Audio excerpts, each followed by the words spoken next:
begitu kita miskin tuh people change, people melihat saya tuh yang nggak dihargain. Nah, aku dari situ punya feeling, pokoknya gue nggak akan miskin. Nyadar nggak pernah ngajarin gue di bisnis. Waktu itu kita ngobrol terus,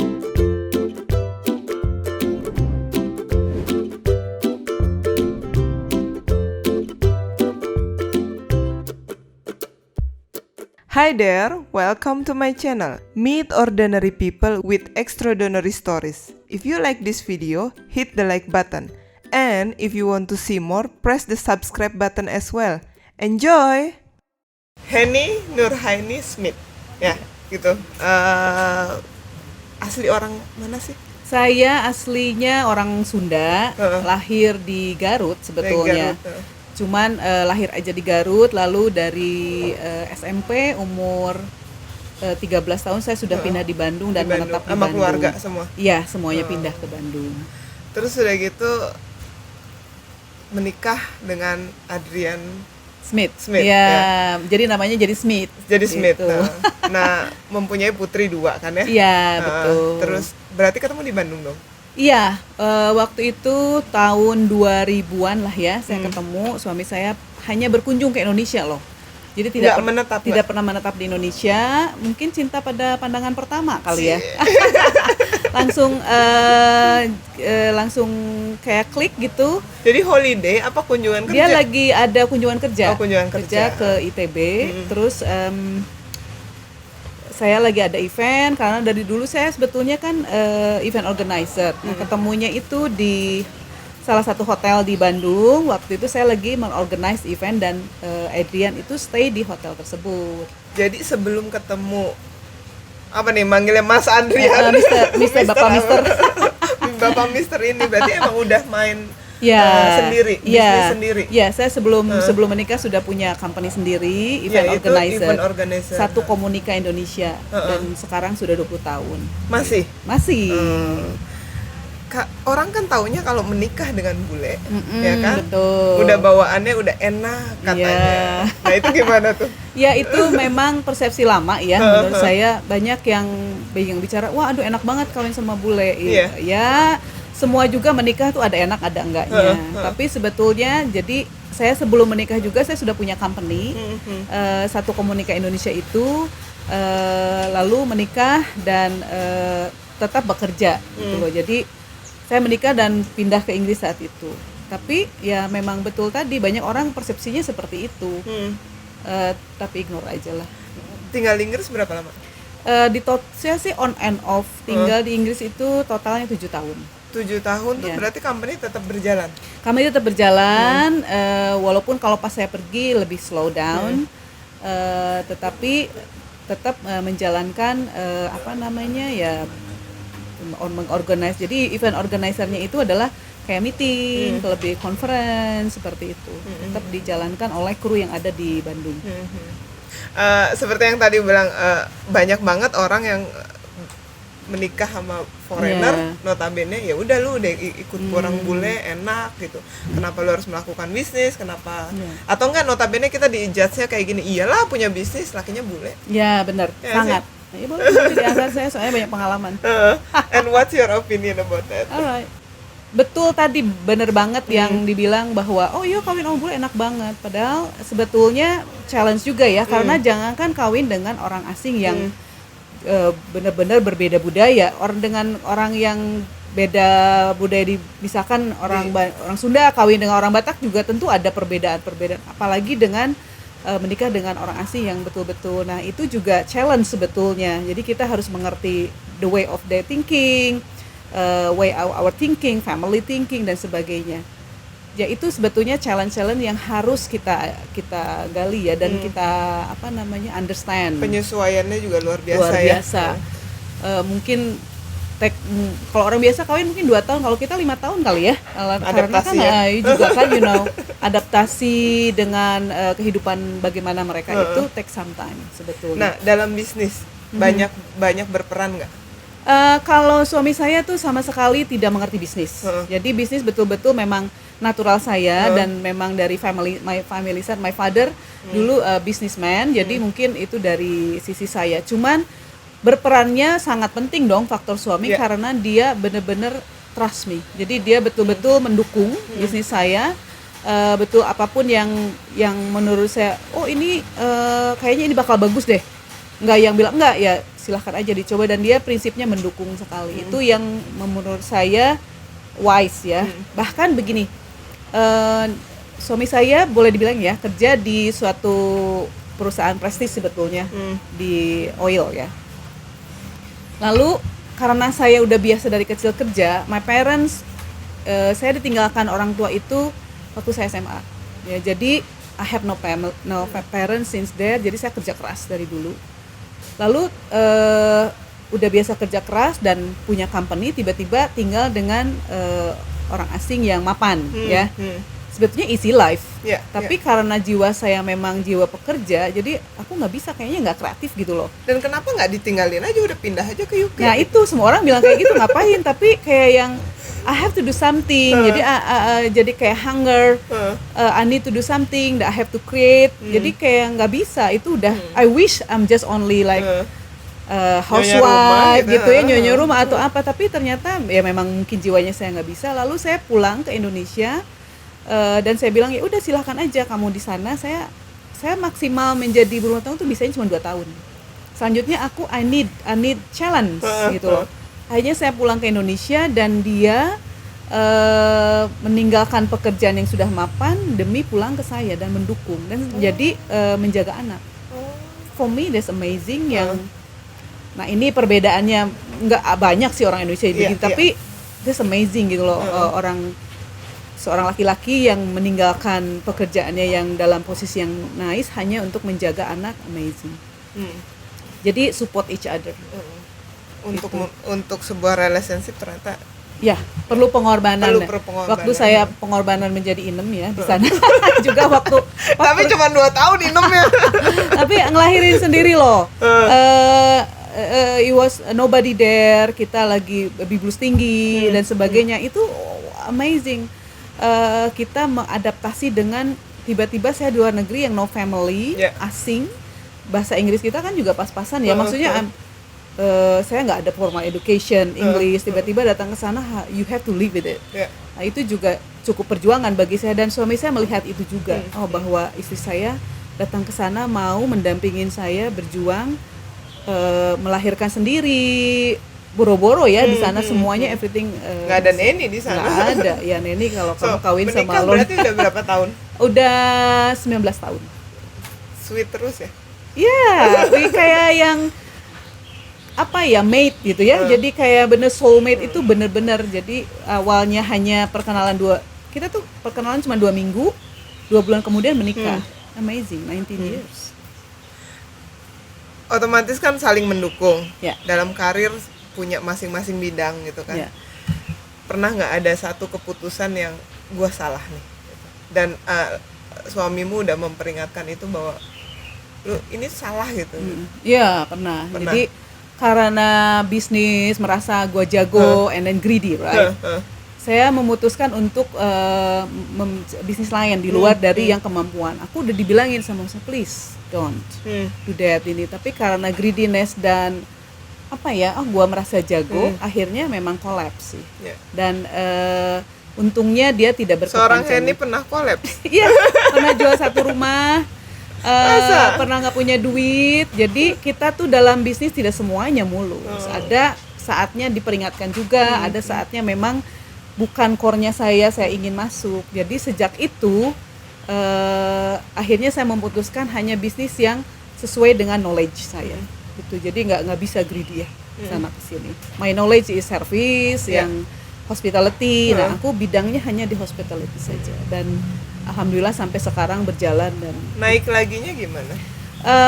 Dari situ aku belajar banget ya. Jadi suami juga support lagi, kita mental kita dibanahin lagi. Akhirnya naiknya pelan-pelan dari garasi rumah lagi, terus mulai confidence back again, pelan-pelan. Jadi tetap saya sangat hati-hati karena sudah dikasih yang cukup luar biasa ya. Itu cukup banyak loh kehilangan. Sebagai pengusaha, modal yang paling besar buat kita apa? courage sama sebetulnya modal. Banyak yang bilang, ada yang nanya gini, Ada yang bilang, Mbak saya nggak punya uang, tapi saya Nah. mau mulai usaha. Mbak saya punya kemampuan, tapi saya nggak punya uang. Jadi ya saya pikir sebuah dukungan, mental, courage itu yang paling penting. ini contohnya yang waktu Ah. bisnis from scratch. Ya, Jadi saya waktu bisnis saya nggak punya apa-apa. oke. Saya hidup sejak orang tua saya meninggal miskin ya. Uh-huh. Dulu orang tua saya cukup mapan, punya anak 12, saya anak ke-10. Ya, Wow. aku Luar anak yang biasa. ke-10. Terus tapi nah akhirnya karena kakak-kakak semua masuk university dan sebagainya, hanya pas saya orang tua meninggal, jadi aku harus hidup sendiri kan. Iya, iya. I have no formal education ya, sama SMA ya. Lalu dari situ aku, nah jadi waktu bapak aku tuh kan dulu tinggal di kayak ngebangun kayak perumahan gitu ya. Iya, iya. And then suddenly begitu kita miskin tuh people change, people melihat saya tuh yang nggak dihargain. Nah, aku dari situ punya feeling, pokoknya gue nggak akan miskin. Jadi ada trigger that I don't want to poor anymore. Iya. Nah dari situ ketiga saya lebih melihat ke uang. Jadi orang tuh melihat semuanya itu dari uang.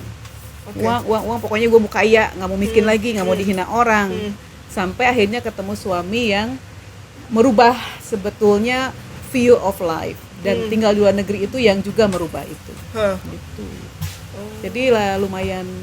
Saking banyaknya jadi pembicara di mana-mana, orang udah mulai tahu siapa dirimu, sejarahnya apa gitu ya. Tapi ada nggak sih orang yang nggak tahu kelemahan seorang Henny Smith? Kelemahan aku tuh I can't stop. Kalau misalkan gini, kalau gue pengen sesuatu, Ambisi. terlalu ambisi itu yang I don't care gitu. Kadang-kadang apa namanya nggak mikir. Ya tapi dalam sometimes ambisinya sometimes good, sometimes not. Yeah. Satu itu, kedua terlalu kasihan.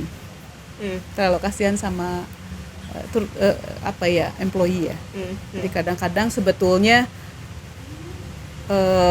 nggak perlu unnecessary, atau memang orang itu nggak perlu lagi, masih aku pertahankan seperti itu yang my weakness ya sebetulnya. Karena dalam bisnis kan nggak bisa harus efisien kalau bisnis gitu. Pernah merasain ini nggak sih, apa namanya, judgment from the employee, galak, ambisius, atau too Ya, much gitu buat mereka? awal-awal bisnis sih saya mungkin umur masih di bawah 40 tuh saya emosional banget. Emosional. I'm very emotional. Sometimes kalau employee-nya udahlah, pokoknya udah horrible ya. Tapi dari situ saya tuh karyawan itu waktu umur 30 lah, I think 30 tuh mulai on and off-nya tinggi. Jadi tracking, udah nggak suka ya udah. Nah dari situ saya mulai menyadari kayaknya ini nggak bener deh, capek sendiri kan. Akhirnya sekarang kan saya punya 500 karyawan ya, dan ada manajernya ada 8. Aku sekarang lebih ke si orang ini tuh kelemahannya ini, kelebihannya apa. Nah melihat berbagai macam karakter orang. Tapi dulunya emang emosional banget. Tapi realize mungkin karena usia dan juga Waktu ngapain juga capek ya. jam Akhirnya terbang. lebih baik yang ada kita maintenance seperti apa itu. 500 karyawan di masa pandemi ini. Gimana ceritanya? Aduh, masa pandemi ini berat sekali, sangat. Ya, saya rasa semua orang juga apa namanya terkena dampak ya. 7 bulan loh aku berjuang. Begitu bulan March pandemi ini, saya berjuang supaya tidak ada yang dirumahkan. Ya. But akhirnya udah mencapai nih dengan segala perjuangan aku. Pokoknya tabungan yang ada aku perjuangkan demi karyawan, karena yang itu ada faktor kasihan, kita faktor siapa lagi membantu mereka kalau nggak saya. Tetapi sejak yang PSBB kedua kemarin itu double collapse kan. Kita udah mulai maju sebetulnya di Agustus, mulai naik, and then suddenly pemerintah whatever lah, saya nggak bisa nyalahin siapa-siapa, I'm not interested in the politics, dan collapse again. Akhirnya kita harus dengan berat hati, sampai saya nggak bisa tidur loh. Perampingan, jadi total sekarang yang aktif adalah 300, tapi itu berat sekali. Berat menurut saya. This is the worst thing in my life. Jadi ya. Ketika dalam bisnis, dari berapa tahun lu ngejalanin bisnis? Dari 20 years. 20 years. Ini yang paling berat. Paling berat tuh ini karena merelakan mereka, dan Iya, mereka nggak. Ya itu menurut saya ini adalah kekalapan saya, bukan soal berapa uang yang saya hilang, tapi karyawan yang hilang itu yang menurut saya berat. Aset terbesar ya. Karena karyawan bagi saya adalah aset, bagi saya adalah family. Dan this is hard. Gue jadi pengen nangis. Kemarin udah nahan-nahan, aku pergi lari kemana supaya back to nature, to decide this moment itu. Tapi momen ini memang buat pengusaha kayaknya sehat aja untung gitu ya. Sehat. Jaga diri sendiri aja kayak harus bener-bener untuk saat ini untuk seorang pengusaha ya. Jadi harus benar-benar strategi yang baik. Maksudnya gini, ini saya udah memutuskan untuk merumahkan itu tuh beberapa kali konsultasi kan. Ya ini is the way it is. Tapi kalau nanti kembali lagi kan, kalau memang mereka masih ada available kan bisa kembali lagi kerja. Kenapa sih lu mesti berat sekali merumahkan orang, sedangkan banyak banget teman-teman kita yang punya pabrik easy tuh merumahin orang? Ya itu tadi yang saya kan base bisnis saya dengan family ya. Jadi semua staff saya tuh karyawan itu tuh aset yang sangat luar biasa. Karena di dalam hospitality itu makanya orang datang, kenapa sih ke Dulux kok nyaman ya? Bukan hanya dengan view, tapi bagaimana human interactive. That's it for me is a tourism. The hospitality, character of people, for me that's tourism. Jadi aku sangat benar-benar kehilangan gitu loh. Tapi ya saya pikir itu yang unik ya. Dari seorang Henny, karena kan dia pakai hati ya. Nah, dari hati juga lahirlah foundation ini kan. Itu masih berjalan nggak dengan situasi ekonomi kayak gini? Dulux Foundation, Dulux Foundation itu hasil dari beberapa samani yang kita hasilkan, aku sumbangkan juga dengan masyarakat sekitar. Masih berjalan, tapi kan kayak untuk latihan kan udah nggak boleh, terus angklung nggak boleh. Kita sesekali ada show aja, lalu saya tampilkan juga anak-anaknya di sini juga di Herbal House, mereka ada main angklung. Lalu ada kemarin sedikit performance di Delo juga, saya coba tetap connecting with them.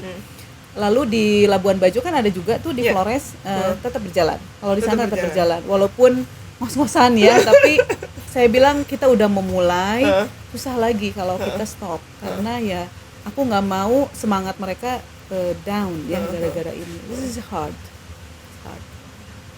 moment. Aduh, luar biasa.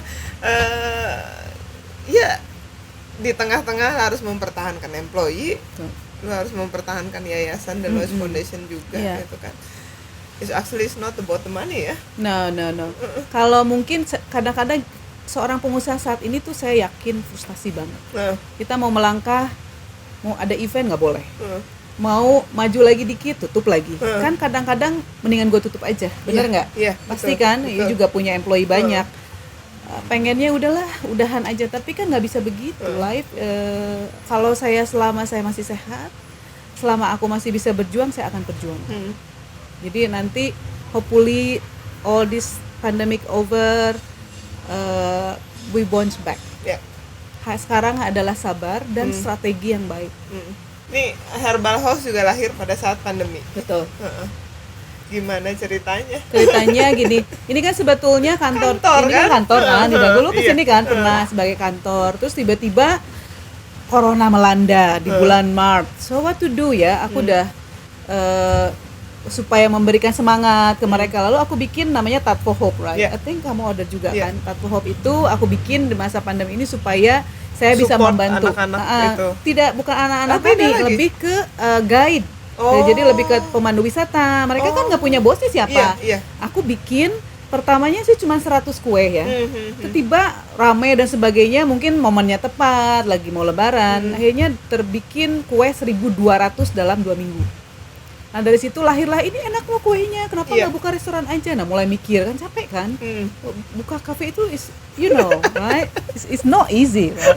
Tapi akhirnya ini bagus tempatnya, di pinggir jalan dan sebagainya, udahlah.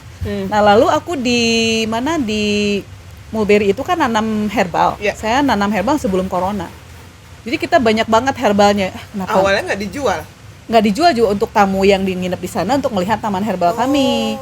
Tapi ada temen yang bilang, Hen boleh nggak minta tanaman? Ya. Dari situ mulai kepikiran, kenapa gua nggak jual aja kan? akhirnya aku bawa ke sini dan jual dan laku. Dari situ berkembang dari kue, dari herbal. Akhirnya kita bikin kafe aja udah dengan konsep yang kafenya yang healthy dan menggunakan bahan-bahan herbal. Namanya tetap Herbal House. Herbal House. Awalnya sih herbal aja. Gitu. Nah kan berarti kan banyak ide nih di masa pandemi. Tetap nggak survive? Enggak.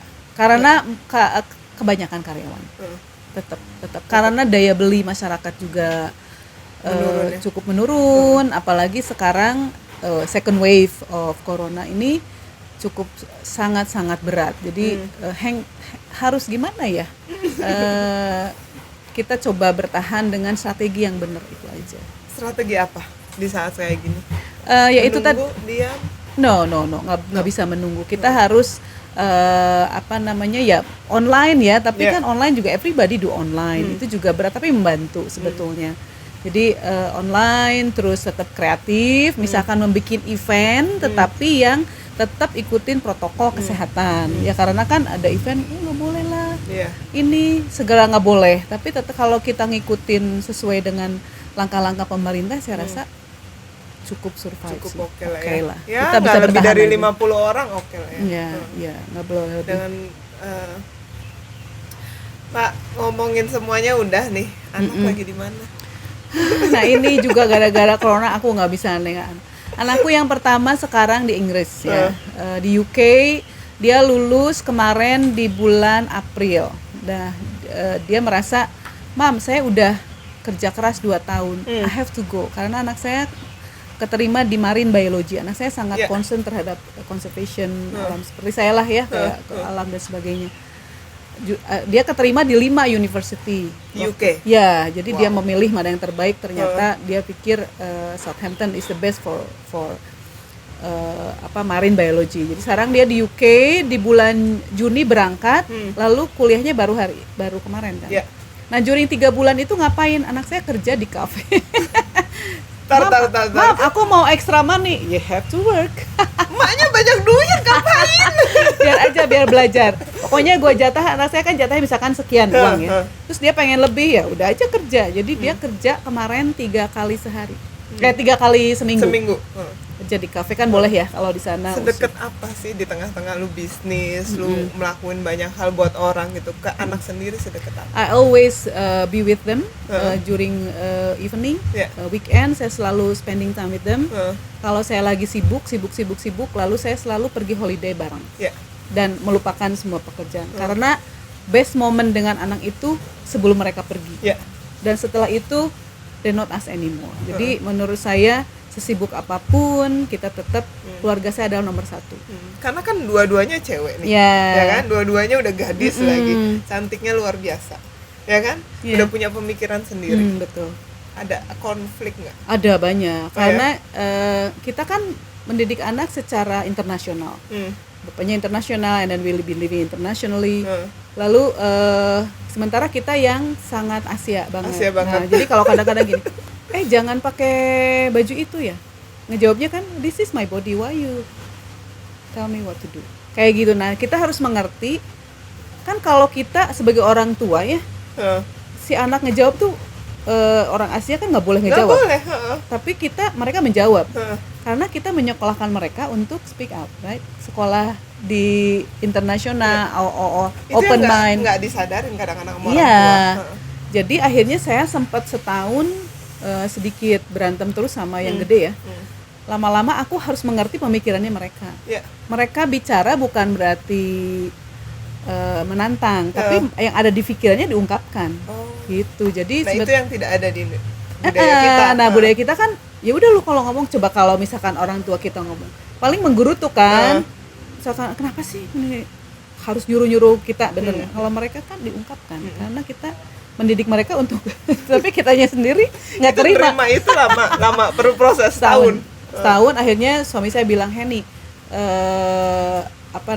anak kita dididik untuk selalu open, selalu bicara. Tiba-tiba anak membalas kok marah.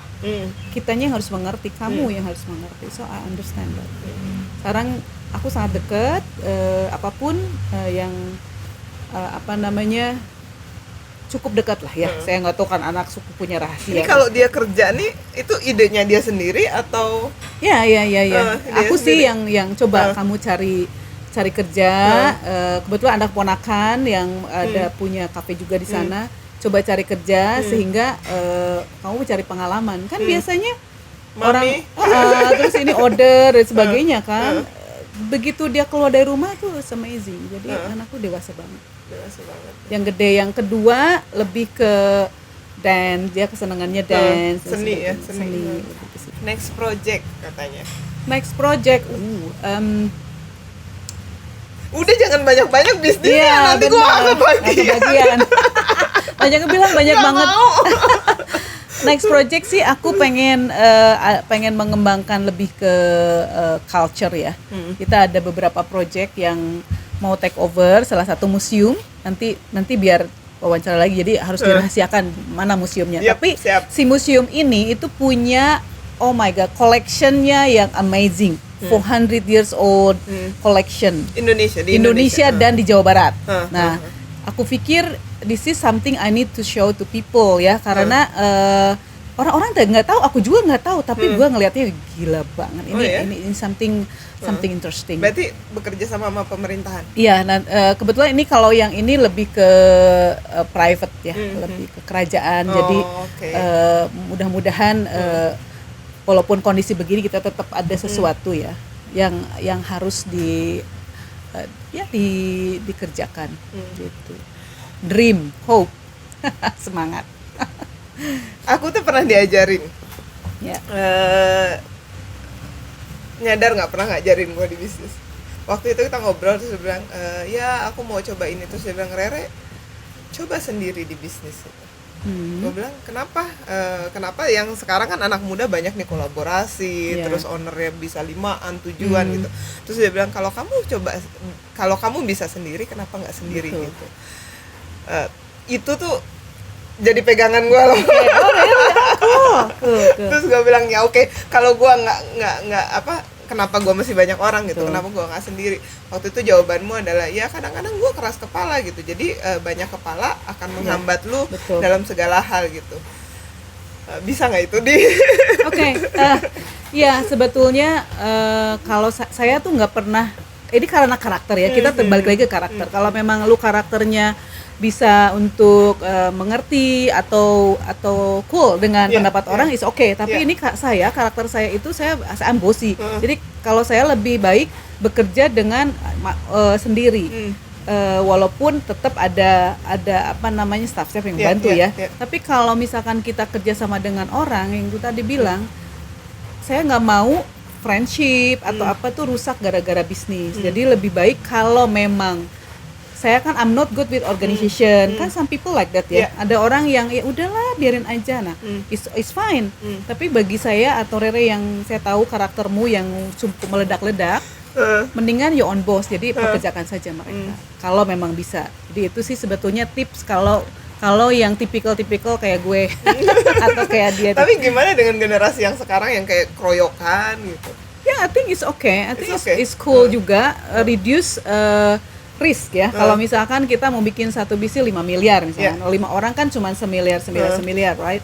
Ya kalau misalnya collab kan dia cuma satu. Tapi kalau misalkan tiba-tiba sendiri, semuanya sendiri ya collab sendiri. Itu choice sih. Tentunya some people can do that. A lot of people sekarang anak muda barengan bisnis. Ya mungkin mereka juga belajar juga, tapi lama-lama coba lihat. Pasti mereka yang kayak ini aja contoh yang Facebook, right? Di awal kan dia bertiga. Yang duanya collab, saya berdiri sendiri. Karena you have your own mind, you have your own ideas, and apalagi kalau udah duitnya banyak ya, harus ada satu orang leader. Kalau nggak punya duit tapi pengen jadi bos, Nggak bisa lah. Semuanya juga, saya juga dulu kerja sama orang, nggak bisa lu langsung pengen jadi bos. Semuanya is all proses. Menjadi bos sendiri ya silahkan aja, tapi kan is difficult kalau kita nggak mengetahui bagaimana kerja sama orang. Dulu saya sebagai IO itu saya mempelajari setiap klien loh. Jadi kayak misalkan klien saya itu ada satu chain company yang cukup bagus dan satu chain company yang tidak terlalu bagus ya, saya nggak mau sebutin namanya. Jadi aku membedakan kenapa ini bagus, kenapa ini enggak. Jadi setiap mereka meeting conference tuh saya nongkrong. Iya. Kan lumayan gratis ya. Jadi aku duduk, oh oke. So dalam setiap bisnis itu tidak boleh ada satu backbone.